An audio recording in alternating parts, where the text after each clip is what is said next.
The chances are, if you're watching this video, you invest in an ISA, or you're at least considering one. Most people say things like, I invest in an ISA, as if the ISA itself is an actual investment. But whenever I hear that, I know straight away the person probably doesn't fully understand how ISAs work. Not because they're doing anything wrong, but because of the way ISAs aren't explained correctly. And also, invest in an ISA, it's tax-free, is the most generic investing advice we all start off with. So in this video, I want to go through the things that people get wrong with ISAs, the rules that catch people out, the traps and the mistakes, and the way that ISAs compare to pensions, which is where a lot of people make the wrong choice. And by the end of this, you'll understand ISAs better than 99% of people in the UK, and you'll know exactly how to use them properly instead of just hoping you're doing it right. Now, the first thing we need to talk about is the ISA allowance, because this is a part most people think they understand, but the details can catch a lot of people out. So every tax year, you get a £20,000 ISA allowance. Most people know that.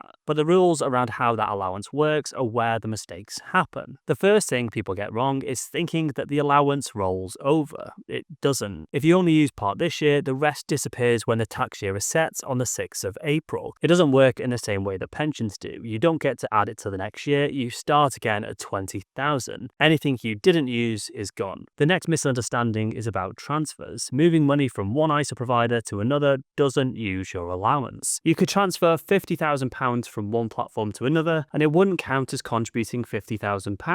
HMRC treats transfers separately, but the biggest trap is around withdrawals, and this is the one people often get wrong. If your ISA is not flexible and you take money out, you lose that part of your allowance for the rest of the year. For example, if you put in £20,000 at the start of the year and then you withdraw £10,000 a few months later, your remaining allowance isn't then £10,000, it's zero. You've already used your full allowance for the year because the act of withdrawing doesn't give you that space back. And here's the part people often don't realise. The only way around that is by using a flexible ISA. With a flexible ISA, you'd be able to put the money back in and not affect your allowance. But a lot of ISAs in the UK aren't flexible. So withdrawing money and planning to just put it back in later can accidentally burn your allowance for the whole year. The word ISA makes people think they all work the same, but flexibility depends completely on the provider. There's not one set of rules. Now, here's another area where people slip up. Your £20,000 allowance is shared across every type of ISA you use. So your stocks and shares ISA, your cash ISA, your lifetime ISA contributions, and your innovative finance ISA. They all come from the same £20,000. People think they have separate allowances, but they don't. This is why cash ISAs often catch people out. Someone will put a few £1,000s into a cash ISA for a certain interest rate and then later go to max out their stocks and shares ISA, and suddenly they find out they've already used their allowance without realizing. In this situation, it can actually be better to put money into the stocks and shares ISA and leave it in something like a money market fund, rather than have the hassle of transferring it over later on. But of course, that is an option. And now, because the rules have recently changed, you can now open more than one ISA of the same type in the same year, which sounds great and people were celebrating, but there's a problem. No one tackles the total allowance for you in real time. Your providers don't talk to each other. HMRC doesn't send you out a warning pop-up. If you accidentally go over the £20,000 limit, no one tells you at the time. You might not find out until months later when HMRC sends you a letter saying that you've overcontributed and that excess needs to be removed, or they issue you a penalty. So the combination of being able to open multiple ISAs, plus cash ISAs being treated like savings accounts, and on top of that, a lack of central tracking, makes it surprisingly easy to go over your allowance without meaning to. These alone have been quietly costing people thousands without them realizing, because you can easily end up with money left outside of their tax-efficient wrapper, and the amount you can save or earn tax-free has been vastly reduced recently. We now can't rely on capital gains tax or saving interest relief in the same way. The next one will scare you half to death, and you've seen it on the title of this video thinking that it's clickbait, but it's not. ISAs are not tax-free. And I say this because it's really important for people to realize, and it might completely change how you approach investing. A big misunderstanding with ISAs is the idea that they're completely tax-free, and that's how most people think about them. Invest in an ISA and it's tax-free. But that isn't exactly how it works, and it's important to understand the difference. The best way for you to think of it is like this. When you put money into an ISA, you're using income that has already been taxed. You've paid income tax and national insurance on it. The ISA doesn't refund that tax or undo any of that. What the ISA does do is shield you from tax on anything that happens from this point forward. So the ISA protects future growth. It protects your dividends and your interest and your capital gains from tax. But the contribution itself isn't magically untaxed money. It's already been taxed before it even reaches the ISA. And that distinction matters, especially when we talk about how ISAs compare to pensions a bit later. Let me give you a simple example so it's crystal clear. Imagine you earn £2,000 from your job. By the time income tax and national insurance have been taken out, you've got around £1,400 left. If you put £1,400 into an ISA, the ISA protects everything that money earns going forward. But it doesn't protect the original income. That part has already been taxed. So when people say things like ISAs are tax-free, what they really mean is the growth is tax-free. And that's a huge benefit, but it's not the same thing as putting in untaxed money. That's why pensions can often be more efficient long-term, because pensions work the opposite way. You get the tax back on the way in, and that difference becomes a massive deal over time. So let me show you how. And this is where things start to flip, because once you understand that ISAs are only tax-free on the growth, pensions suddenly start to look a lot more attractive than people expect. And this is where a lot of people end up choosing the less efficient option without knowing the maths behind it. With an ISA, you're taxed on the money before it goes in. With a pension, it's the opposite. You get the tax relief on the way in, so your contributions get boosted straight away. So let me give you two quick examples, because this is where people go, oh, I didn't realize that. So if you're a basic tax rate payer and you put in £800 into a pension, the government adds £200. So you end up with £1,000 invested, even though you only paid £800 out of your pocket. If you wanted £1,000 inside an ISA, you would need to earn about £1,250 before tax and national insurance, because all that tax is taken off you before you even start investing. And it gets even better for higher rate taxpayers. If you're in the 40% bracket, £600 out of your pocket becomes £1,000 in your pension after the tax relief is added, and after you reclaim the higher part through your tax return, which is an insane boost. You can't get anything close to that with the ISA, because the money going to the ISA has already been taxed. The efficiency is gone before it even hits your account. This is why pensions are often more efficient for long-term investing, especially if you're getting employer contributions or a higher rate taxpayer, or you're thinking about retirement in later life. It's worth noting that ISAs do give you flexibility, pensions give you efficiency, and depending on your situation, efficiency can make a huge difference over 20 or 30 years. The truth is, you'll probably end up needing both. The ISA is insanely powerful, but a lot of people rush into the ISA without realizing the benefits of a pension might have given them, and realize it could have given you a much bigger boost for exactly the same money. Now, it wouldn't be right unless we talk about one of the most confusing accounts ever, and a huge thing people don't realize about it.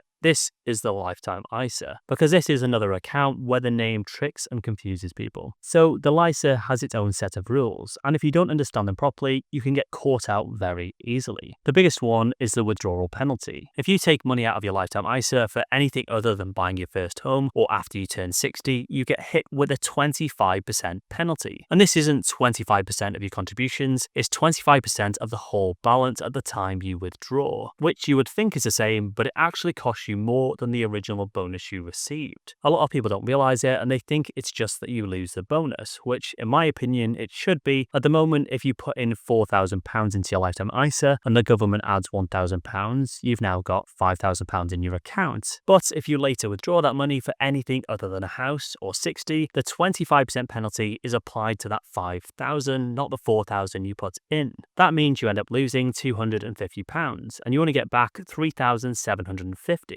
You end up worse off than if you had never used the Lifetime ISA at all, which is really unfair, right? But it's designed to discourage you from withdrawing that cash and encourage you to save. But what it doesn't consider is that your life and plans can change. And more frustrating, house prices may become outside of the maximum budget you're allowed to use it towards, in which case you can't use it. Another problem with the accounts. And the next thing people misunderstand is the age rules. You can only open a Lifetime ISA if you're between 18 and 39. Once you hit 40, that's it, you're locked out forever. It doesn't matter how good the account might be for retirement planning, you simply just can't open one. So if you're under 40, put £1 in one so you can at least have one open. I always thought that this rule makes no sense because plenty of people start taking retirement seriously in their 40s, and it's very ageist in my opinion. Surely it would make sense to open that account to everyone, especially if it's called a lifetime ISA. Open one whenever you want throughout your lifetime. Now, the big one that most people don't realize is that you can actually open more than one lifetime ISA during your lifetime. Even if you've already used one towards a house, you can open another one towards retirement. So the lifetime ISA can be amazing if you use it correctly, but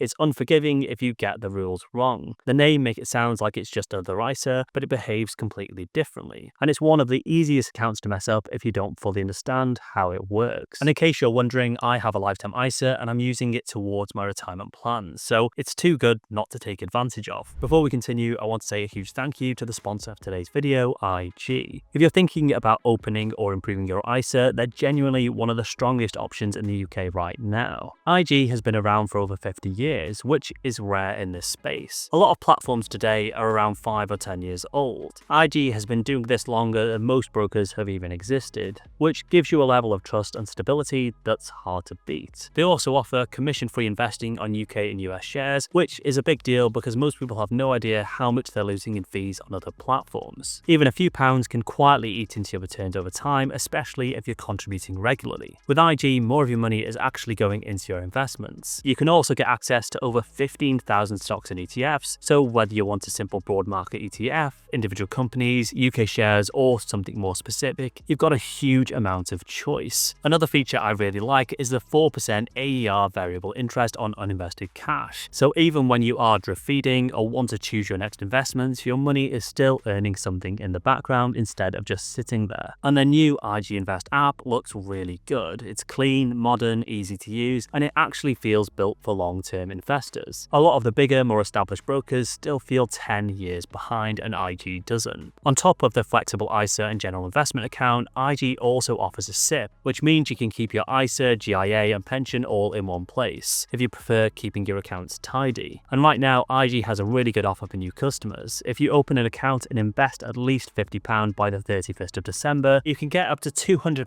cashback on your investments. All you need to do is maintain an active portfolio until March, and IG will pay out your cashback in April. It's well worth checking out, and the link is down below in the description. Another mistake that people make with their ISA is ignoring fund charges in the accounts. Everyone focuses on the platform fee because it's obvious and easy to compare. But the real cost is often hiding inside the actual funds you're invested in. A lot of beginners don't realize that every fund or ETF has an ongoing charge called an OCF. Some are really tiny, like 0.07% or 0.15%. Others can be 0.6%, 1%, or even higher.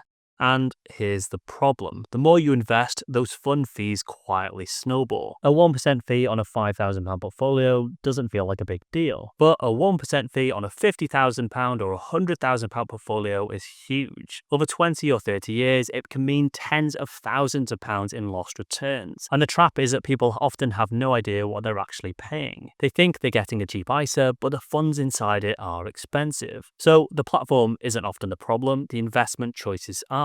This is why comparing ISAs only on platform fees doesn't give you the full picture. It's far more important to understand what the funds themselves are actually charging and what you're paying for, or the performance you're not getting. A lot of people get caught out by this by not realizing. They aren't losing money because their ISA is bad, they're losing money because the fund choice is costing them every single year without them realizing it. Always look at your options and make sure it's the most cost-effective option for you. Although I will say cheapest isn't always the best, so do your due diligence. A big thing that catches people out with ISAs is the timing of when they actually add money. A lot of people wait until the end of the tax year, usually around March or early April, to use their ISA allowance, and they'll rush to do so. Now, while there's technically nothing wrong with that, it does mean you've missed almost a full year of tax-free compounding. If you put your money into your ISA at the start of the tax year, it has a whole year to grow inside the wrapper. If you leave it until the end, that money has been sitting outside of the ISA for 11 or 12 months, growing without the tax-free protection. Over a single year, that might not seem like a big deal, but if you repeat that pattern every year for 10 or 20 years, you're giving up a lot of potential compounding over that time. Now, I've made this mistake myself, where at times I hesitate waited or held onto a lump sum because I didn't feel like I was ready to invest it. And by the time I did put it in, I'd lost months of time in that wrapper. Even though lump sum investing is mathematically better than drip feeding, when you look at the long-term data, it doesn't feel good when money is tight or when markets are moving around. It can make you freeze and delay, and those freezes and delays add up. The simple way to avoid this is treat your ISA allowance like something you can chip away at throughout the year rather than something you just rush to complete at last minute. Even if it's smaller amounts spread across the year, you're giving each contribution more time to grow tax-free. This is a trap that I'm very guilty of here. Because I'm self-employed, I would whack the whole £20,000 in at the end of the tax year, which is fine, but then I'd end up watching that same £20,000 go up and down for a year, which sucked, especially in bad years. In my personal opinion, it's far better to put money in and continue adding after that rather than dumping it all in one go. And just to be clear, it isn't about timing the market, it's about timing the wrapper. The earlier you get your money into that tax-free environment, the longer it has to work for you. Time in the wrapper beats trying to guess the highs and lows every time, and let's face it, it's far nicer being able to take advantage of the market when it's down and buy more than sitting on your hands and thinking, oh, I can't add any more to my investments for the next 11 months. The main takeaway here though is pretty simple. ISAs are brilliant if you use them properly. The wrapper doesn't make you rich, but the rules do. Once you understand those rules, you're in a completely different position to most people in the UK.